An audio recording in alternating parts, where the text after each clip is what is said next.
দেশের অর্থনীতিতে খুব একটা পরিবর্তন হয়নি গেল এক বছরে, এমনকি সামনের অর্থনৈতিক ধারাকে পরিবর্তন করতে পারে এমন সংস্কার কার্যক্রমও নেওয়া হয়নি, এমন মত অর্থনীতিবিদদের। তাদের মতে রাজনৈতিক সরকার না আসা পর্যন্ত খুব একটা পরিবর্তন আসবে না।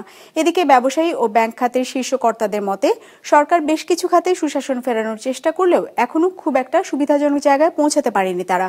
রায়হান শোভনের রিপোর্ট। ওয়ালটন এখন দেশের সীমানা পেরিয়ে পৌঁছে গিয়েছে 50টিরও বেশি দেশে। ওয়ালটন, ঘরে ঘরে বিশ্বজুড়ে। প্রায় এক বছর আগের এই দিনে নতুন দিনের আকাঙ্ক্ষায় দেশে তৈরি হয়েছিল গণ অভ্যুত্থানের ইতিহাস। বছর পেরিয়ে সেই স্বপ্ন কতটা পূরণ হয়েছে এমন প্রশ্ন ছিল দেশের অর্থনীতির মূল চালিকা শক্তি তৈরি পোশাক খাতের শীর্ষ এই নেতার কাছে। উত্তরে যিনি জানান, ব্যবসায়ীদের গুরুত্ব তেমনভাবে অনুধাবন করতে পারছে না বর্তমান সরকার, যার ফলে অনেকটা অবহেলিত অবস্থা তাদের। বছর পেরিয়ে গেলেও এখনো সমাধান হয়নি জ্বালানি কিংবা ব্যাংক খাতের সমস্যাগুলো। টোটাল পোশাক খাত তো বলবোই, টোটাল ইন্ডাস্ট্রি গত এক বছরে খুব একটা ভালো নেই। আপনি দেখেন গ্যাস সংকট এক নাম্বার, চরম সংকট গত এক বছরে কিন্তু আরো বেড়েছে। তারপরে ব্যাংকিং খাতের যে চরম নানা রকমের অসহযোগিতা, নানা রকমের পলিসিগত সংকট, পলিসি দ্বারা নানাভাবে ইন্ডাস্ট্রিকে ক্ষতিগ্রস্ত করা, এগুলি কিন্তু কন্টিনিউ আছে। ওনারা আমাদের সাথে আলাপ আলোচনা করার দরকার, বা সময়োপযোগী কি পদক্ষেপ নেওয়া দরকার, পলিসি নেওয়া দরকার, এই বিষয়গুলি যে কথা বলা দরকার আমাদের সাথে, স্টেক হোল্ডারদের সাথে, এটা ওনারা মনে করছেন না। অর্থনীতির আরেক গুরুত্বপূর্ণ খাত ব্যাংক।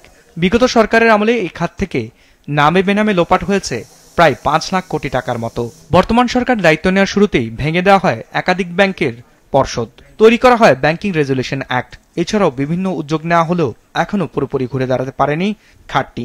এমনকি প্রতিনিয়তই বাড়ছে ঋণ খেলাপি, যা সামনে আরো বাড়বে বলে আশঙ্কা তাদের। 30% অলরেডি এনপিএল হয়ে গেছে এবং মনে হচ্ছে এটা আরো বাড়বে।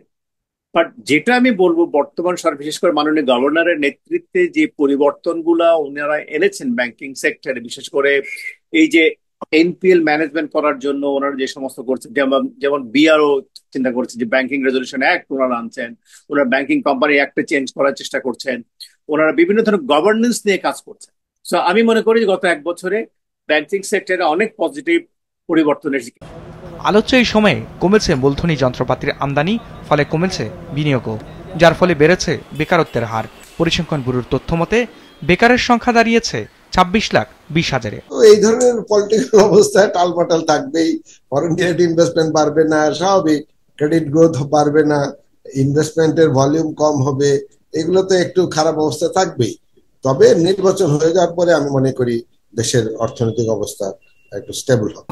যে অর্থনীতি খাতে যে খুব একটা যেটাকে বলা যায় যে বড় সংস্কার, যেটা অর্থনীতির ধারাটাকে পরিবর্তন করতে পারে, এই ধরনের সংস্কার কিন্তু বাস্তবায়িত বা উদ্যোগ নেওয়া খুব একটা হয়েছে বলে মনে হয় না।